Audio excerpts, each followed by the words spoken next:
Hey guys, it's Jane. I'm here today to talk about a book by Australian author Kylie Chan. This is her Goodreads author photo. I just thought I'd slip that in there. Now, it doesn't give me any pleasure to do this because I love loving books. I love celebrating books. I especially love celebrating books by Australian authors. But Scales of Empire, which I borrowed from my library and read this past week, is a stinker. It's an absolute stinker, and today's video is going to be me telling you why you should not read this book. Now, I understand that there is like this thing called the exposure effect, so simply me talking about this book may encourage some people to look it up anyway. Before we even begin, I'm going to tell you what you should do if you find yourself feeling like that. You should read Children of the Dragon by Rebecca Lim, because that is an incredibly superior book by almost any measure. Yeah, so do that. Okay, what didn't I like about this book? Now, this is not going to be a review. It's just a reaction, my reaction. But there is so much about this book that rubbed me up the wrong way that I have many reactions, and I'm just going to bring a few here today. The first is almost from the opening page, this felt like reading an edition of Diversity Bingo. There is so many kind of characters who seem to be dropped in for no other reason than to kind of fly a diversity flag. Our central character is biracial. She's also in a polyamorous relationship. The most blatant example, the king of Euroterra, i.e. England, in this story is a pre-transitional transgender woman, i.e. he's about to become the queen, and yeah, that is like so bananas, but it's slipped in there. And the problem with, like, I am not against diversity, right? I'm all for diversity in books. These diverse markers are kind of added to these characters, and then they don't inform their character in any further way, as far as I can tell. So that's one thing that like just kind of rubbed me up the wrong way. Another thing that I really hated about the book is the character of Mark. Mark is an AI, and at this character's introduction, we go through this whole little byplay about how he's not a robot, he's not like there, like as an addendum, he's not a pet, he's like a sentient, independent being, he or she. I'm not sure if there is actually a gender attached to it, but in my head it was a he. And yes, throughout the entire story, Mark, who as far as I can tell is the most powerful being that we encounter in this story, is completely subservient to the space dragon. And yeah, there are different iterations of Mark that essentially kind of bartered for different things throughout the story. So like, is this slavery? Because it kind of feels like slavery. They make a big deal that Mark doesn't always agree with the space dragon, and they have, you know, this section where Mark is calling the space dragon names because the space dragon's done something, you know, that Mark considers is like, you know, stupid or, you know, borderline evil or whatever. But yet Mark continues to do the bidding of the dragon.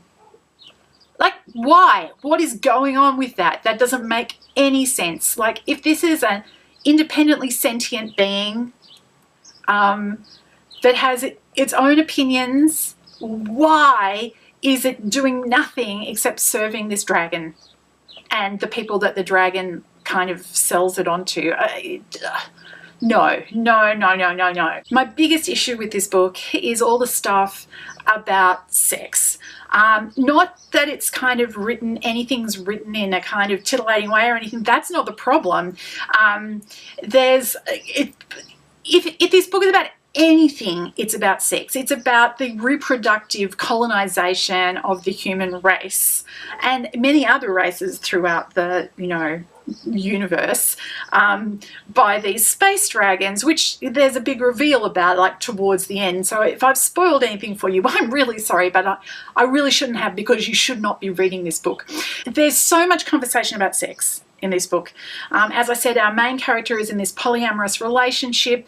The dragon is exploring the universe purportedly, in search of love, i.e. lots and lots of sex with different peoples. It turns out that there is this phenomena which is denied and denied, denied, and then revealed as another thing that happens in the big reveal twist at the end, towards the end, that there's this thing called being dragon struck, i.e. once you've kind of had sex with the dragon, almost certainly going to become a kind of sex slave, as in, a emotional kind of enslavement that is part of sex. But this is treated like this sort of, I can't even begin to describe how dismissively that reveal is treated, as if it's not a big deal. The question of whether or not that's true arises and arises and arises throughout the book any number of times, but it's just dismissed and dismissed and dismissed until it turns out to be true. The evil empire, who the dragons are fighting in this world of this story, the cats appear, the space cats appear at a certain point and tell the humans that this is what's happening. But, these people who tell the humans the truth are painted throughout the story as being, the evil empire, rather than the space dragons who have, are hit from the government and just here to help, but are actually taking over the human race by, outpopulating them by just having sex with everybody. And this kind of sex colonization thread is coupled completely incongruously in the story with this constant negging of monogamy. So anybody who has any scruples about sex or displays any scruples about sex throughout the story is shamed for it. The main character, the human character who is becomes a consort of the dragon, is has second thoughts and third thoughts and fourth thoughts throughout the thing when he learns more and more about the way that the dragon carries on with its lovers, but nothing in the story backs him up. He's just constantly being told that he should just get over himself, essentially, by the story. And no, it's not on. Finally for this video, there's just so many incongruities, as I said, throughout this, in the story. I mean, apart from lack of deep characterization or sensible plot, there's just all these incongruous things. So an example is we have this, AI, Mark, who can synthesize anything, any kind of food. You can reproduce anything from anywhere just having seen it, except when it suits the story that should not be the case. So for some unbeknownst reason, almost anything can be synthesized from the ether by Mark, but not opals. And not potatoes. And so that's the other kind of ridiculous thing that happens in this book. Apart from the sex colonization, the other thing that's going on is all of the outside peoples of the world trying to get in on the colonization of Earth in order to get access to potatoes, because potatoes are this intoxicatingly amazing thing that cannot be reproduced in the way that other things can be reproduced. It just doesn't make any sense. Now, it turns out that there's a good kind of being unrealistic and a bad kind of being unrealistic, and this book is all kinds of the bad kind of being unrealistic. And so the question arises, why on earth did I read it to the end? Why didn't I DNF this at 25% as I, felt the urge? And look, I just it was so bad. I couldn't believe that there wasn't something else going on. I don't mean about the writing, I mean about the plotting.